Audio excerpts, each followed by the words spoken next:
Hello, good morning everyone. Good morning. This is Shreyas here, your master teacher at Vedantu for physics, and today we are going to discuss the drill questions which I have uploaded in yesterday's description box.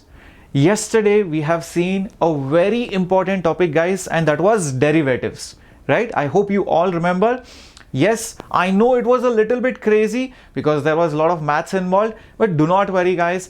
Once you learn how to use it, trust me, it's going to be easy peasy lemon squeezy.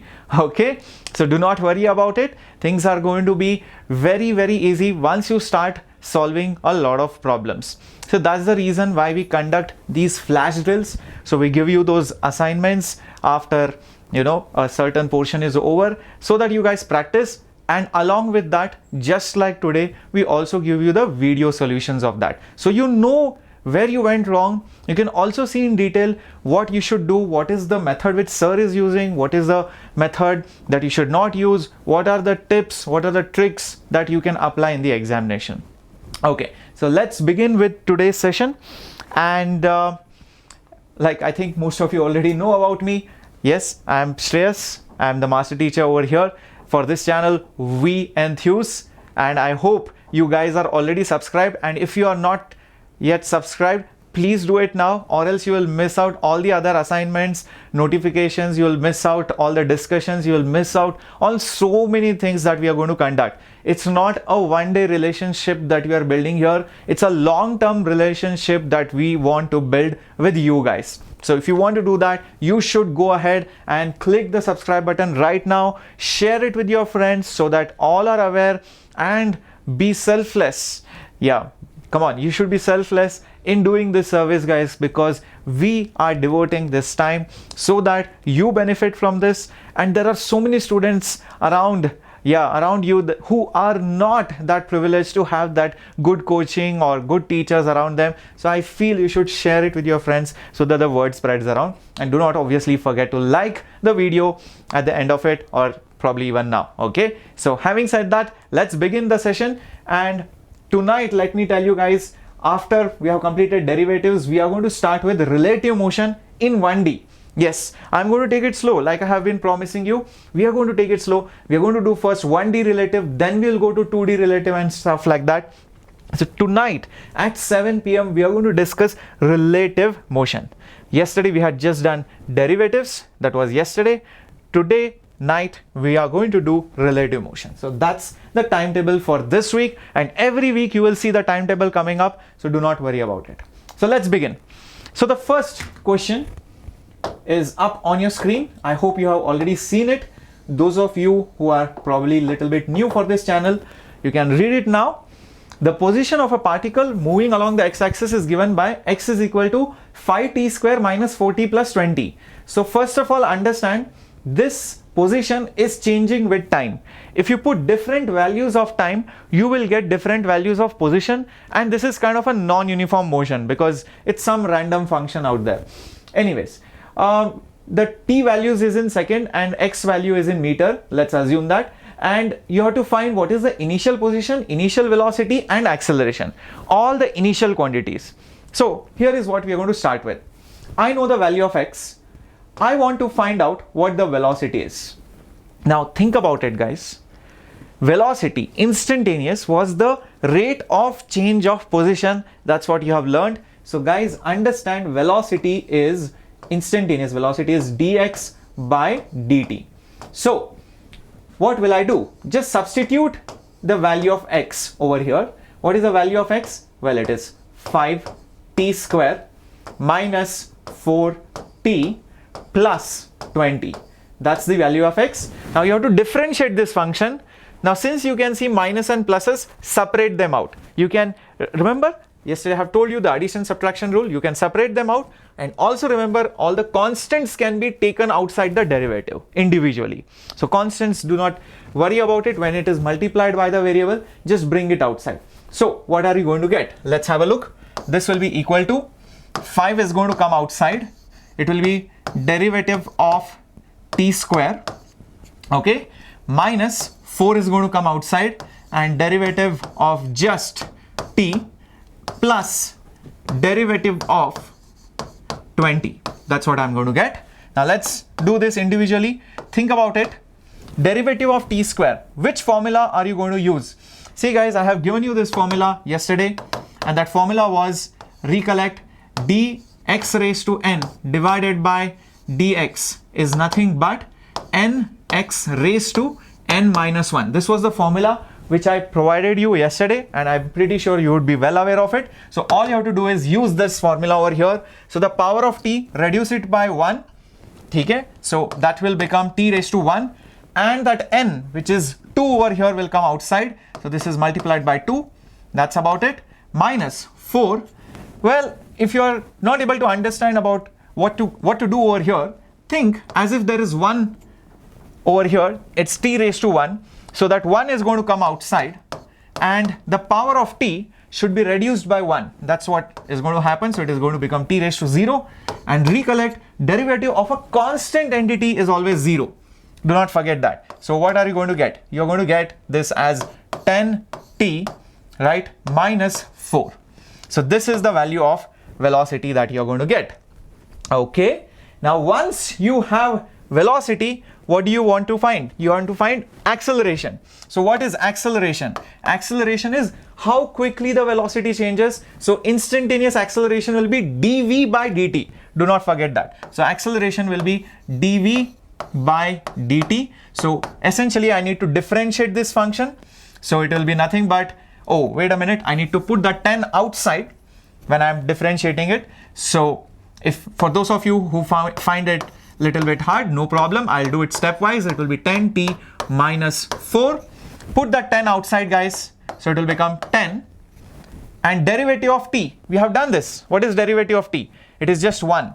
Okay, understand that. So it is nothing but just 1 minus derivative of constant 4, which will be 0. So the answer will be just 10. Okay, the answer will be just 10. So this is the value of acceleration. But this was not what was asked. The question was, find the initial values of position, velocity and acceleration. So how do I find the initial values? So understand guys, initial values means, so initial means time value should be substituted as 0. This is what you need to use. So just use this everywhere and you will get the answer. So substitute the value of time as 0 in x. Let's see what do we get. So substitute the value of time as 0. So this will be 0, this will be 0. There is nothing to substitute here. So I'll just get 20. So 20 meters is the first answer, initial position. Next, look at velocity. I want to find initial velocity. So just substitute the value of time as 0. So V naught, that naught stands for initial quantity. So that will be nothing but substitute 0 over here. This will become 0 minus 4. That's it. So minus 4, but units is meters per second. I hope you're getting it. And last thing, acceleration. Be careful now. The interesting part about this is a value is a constant value. That means initially as well as finally the answer will remain the same. So there is nothing to substitute here. So a naught will be just 10 meters per second square. It will not change in value. That's the answer for this question.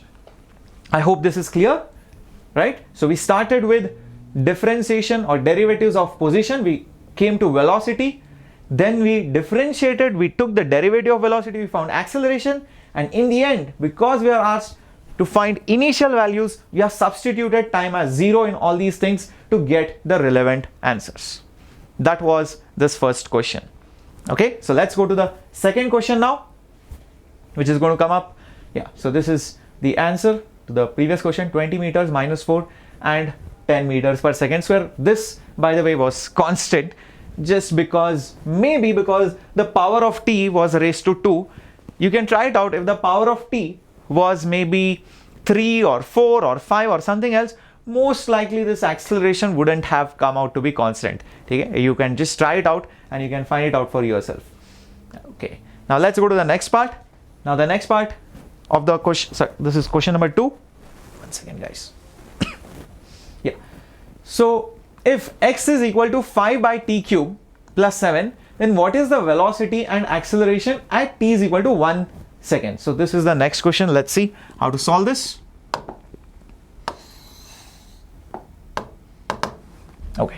So here is what we are going to do. This is x.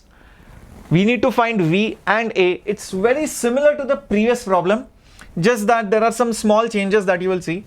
So first thing first, velocity. Velocity, recollect, was dx by dt. Now let me tell you, this term over here, what you are seeing, I can write it as x is equal to 5 into t raised to minus 3, because t is downstairs. So when I bring it upstairs, it will become negative power plus 7. This is easy to interpret when I differentiate. That's the reason why I'm writing it that way. Okay, so dx by dt will be, look at this x, don't look at any other x. Let's substitute. So let's see, what do we get? It will be d by dt of t raised to minus 3, that 5 can be put outside because it's just a number getting multiplied, plus derivative of 7. Now let's see, what do we get? Recollect, we just have to use the formula nx raised to n minus 1. So that's the derivatives formula I just gave you some time back, and I told you about it yesterday as well. So derivative of x raised to n is the power itself into x's power should be reduced by 1. That's the formula. So let's use that. So minus 3 just comes outside, and then reduce the power by minus 1. So what will happen? You will get this as t raised to minus 4. Think about it. Minus 3 minus 1 will be minus 4. And this is a constant, so its derivative will be 0. That's it. So this will become minus 15 into t raised to minus 4. That's the value of velocity. Okay, great. We'll touch this later on, but let's find acceleration. Now, acceleration is nothing but dv by dt, of course, rate of change of velocity. So once you find v, only then you can find a. So the derivative of this number, but recollect, this minus 15 is a constant, so I can just put it outside, and it will be just derivative of this number t raised to minus 4. Interesting. So this will become minus 15. Now this is again of the form x raised to n, so that n comes outside into this minus 4 should be reduced. It should be reduced by 1. So hence it will become t raised to minus 5. Wow. So minus 15 into minus 4 will become plus 60. I hope you get that. Divided by t raised to 5.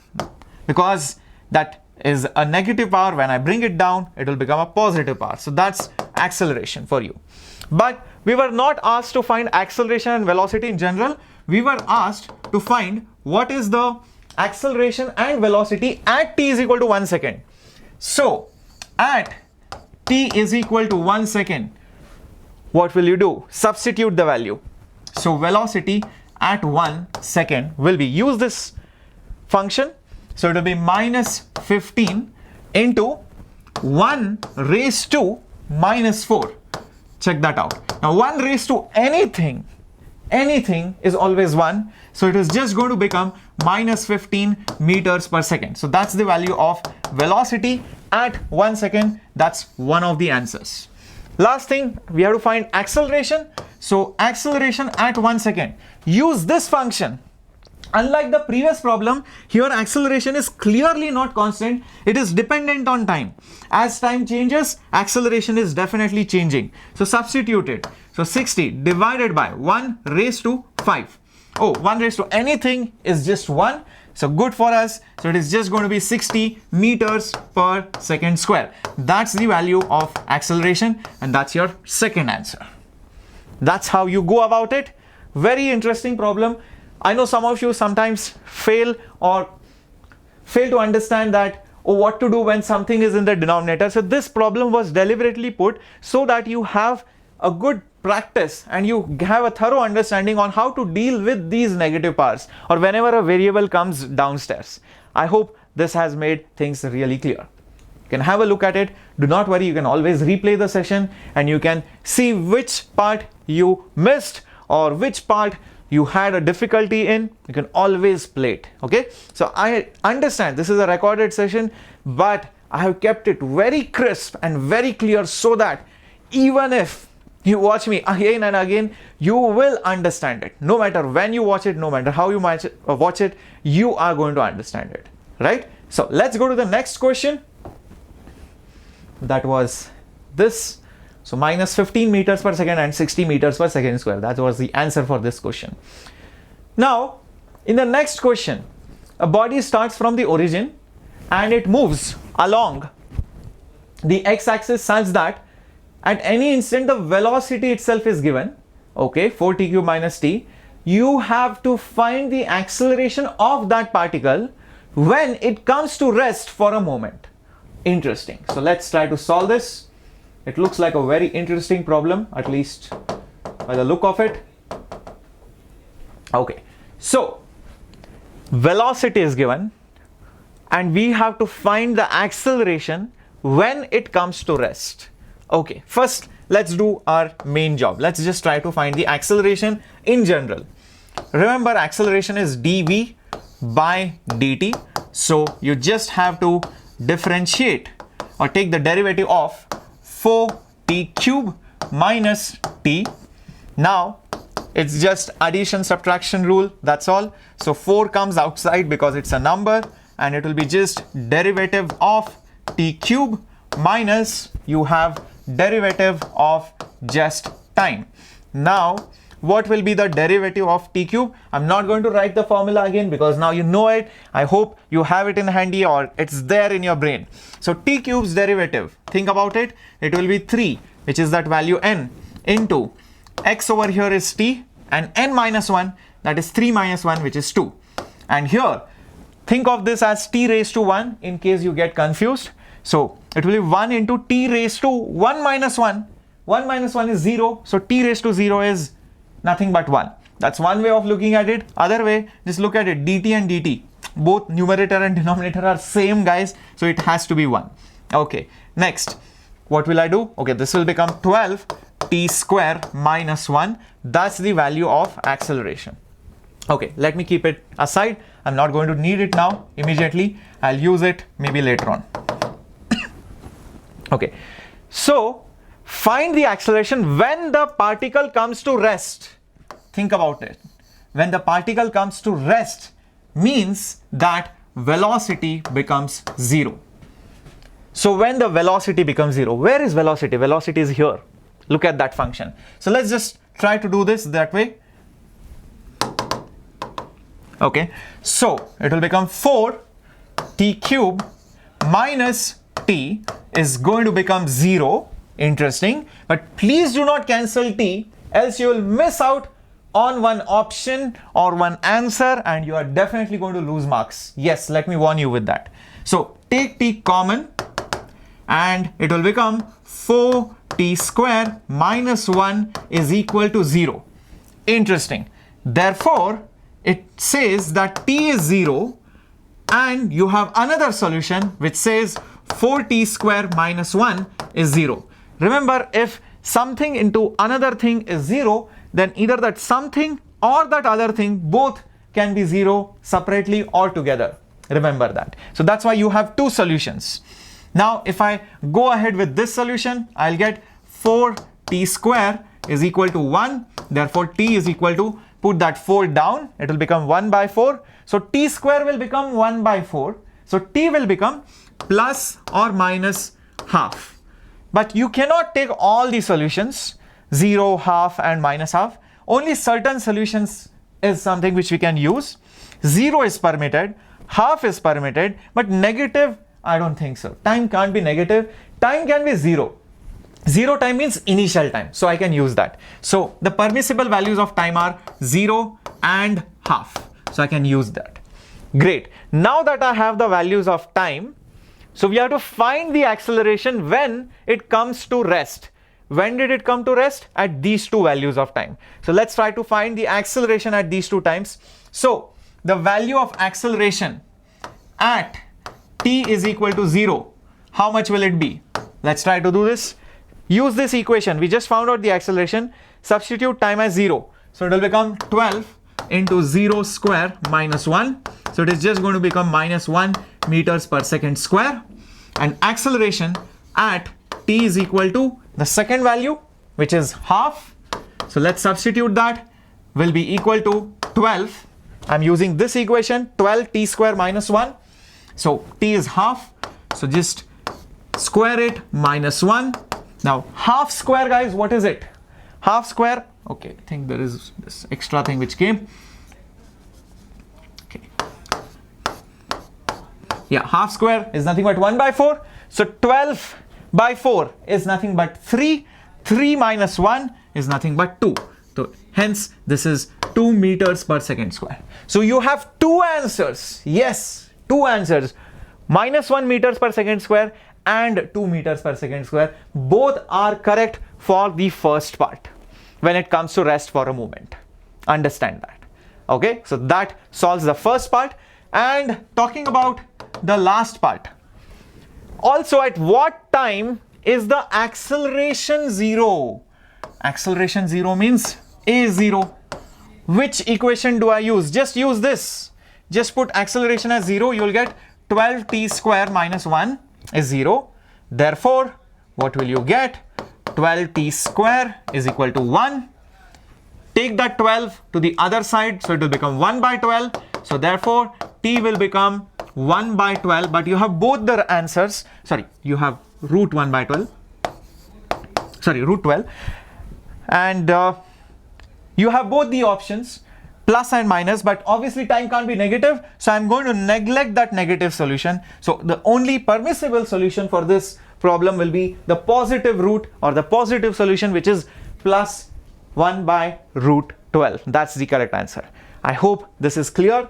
You can have a look at the solution. Such an elegant problem it is. So many things we could find out about this particle just by this one equation. Just by this one equation. Interesting. Have a look. It's so amazing. Let's go to the next question. So that was the answer for the previous one. Okay, this one is easy.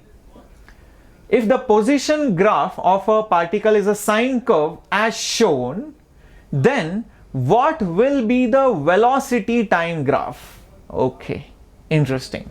So let's see how to do this question. Now, if you look at this graph, it's a sine graph. Yeah, it's a sine graph.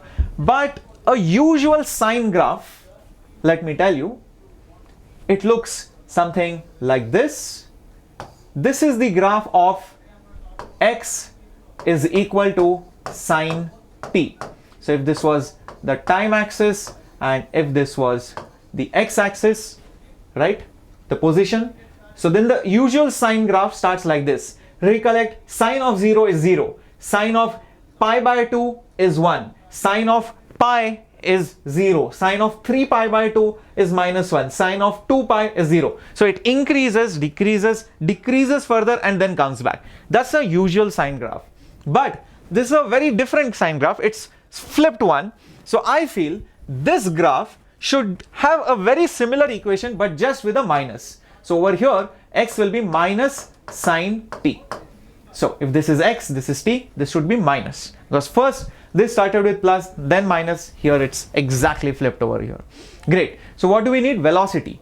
Achha, we need velocity. So what is velocity, guys? Velocity is dx by dt. So that means I need the derivative of sine t. Now remember, I have given you some formulas yesterday of some additional functions apart from x raised to n. So what was the derivative of sine?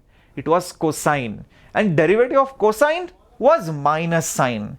You can have a look at the formulas which I have given you yesterday, or if you have any other book also you can see that. So derivative of sine is cosine. So it will be minus cos t. So that's the value of velocity.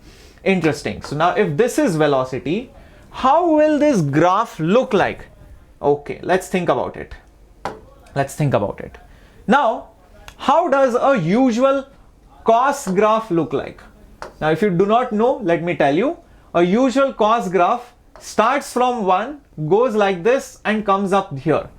Do not worry if you don't know all this. I'm telling you now. That's why you're here. If you knew everything, you would not be here, right? Okay. So usual cos graph looks like this. It starts from 1. Correct. Think about it. Why? Because 0 is 1. So if I put the value of time as 0, you will get 1. If you put it as 90 degrees or pi by 2, you will get it 0. And then it becomes negative for 180 or pi radians. So it starts from 1 and goes like this. But which graph do we have to draw? Minus cos t. Minus cos t means it will be exactly flipped. Now think about it. Which of these look like the flipped version of this graph over here? Isn't it self-explanatory now? Check it out, and I believe it should be option C. Check it out. It should be option C. So that is the correct answer for this question. I hope I made it clear. I did not use any elimination method. I did not substitute anything. I have used pure logic and analytical skills to get to the answer. So that was this question.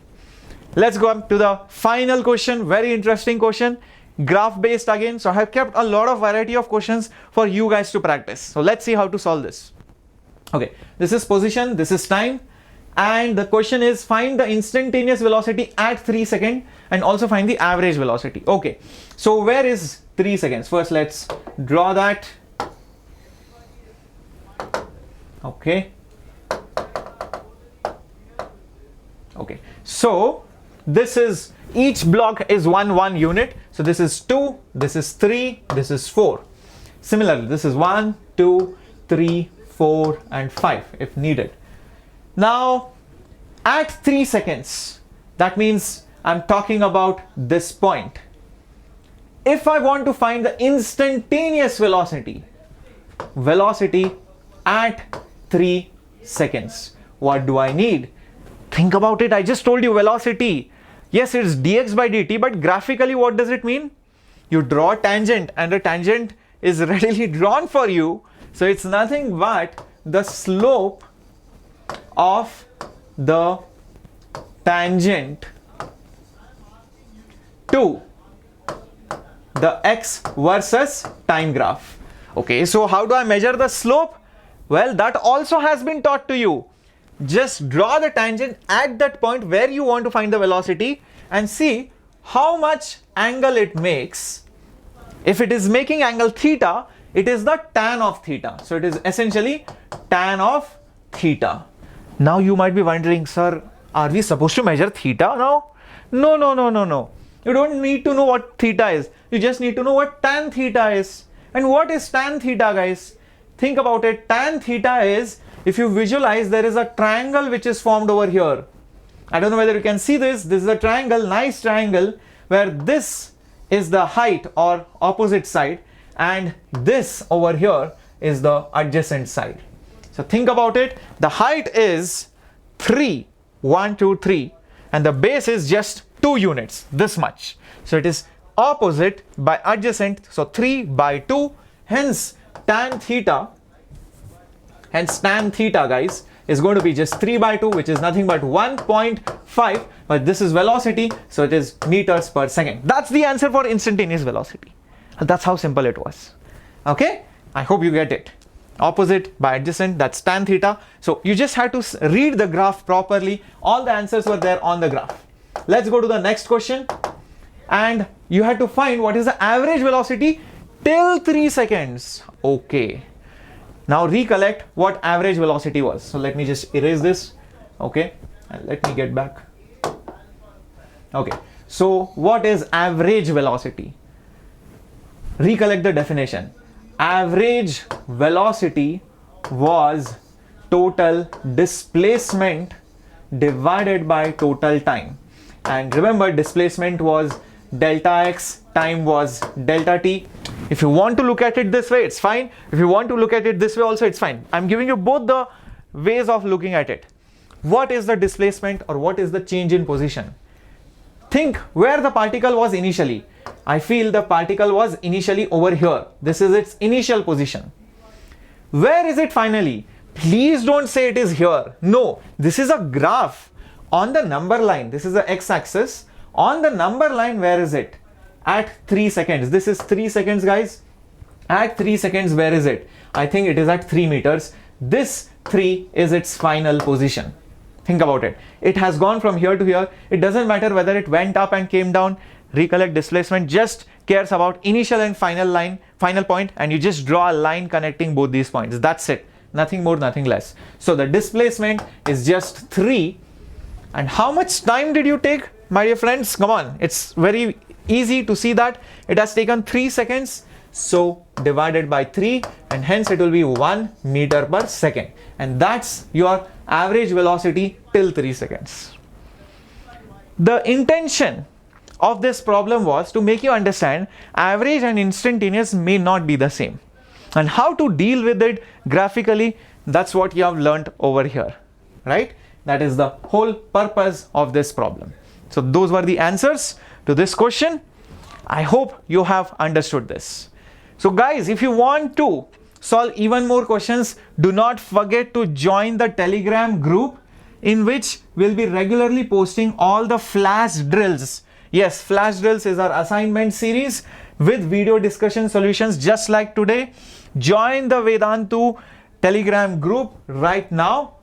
And if you want to see the solutions, the only way is to subscribe to this channel. There is no other way, because it will not be posted anywhere else.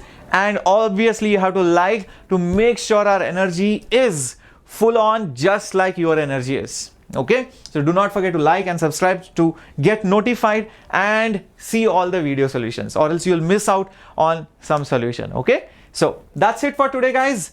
Thank you very much for tuning in. I'll see you tonight at 7 p.m. in our next session of kinematics, which is going to be relative motion. Okay, so take care, stay home, stay safe. Bye bye.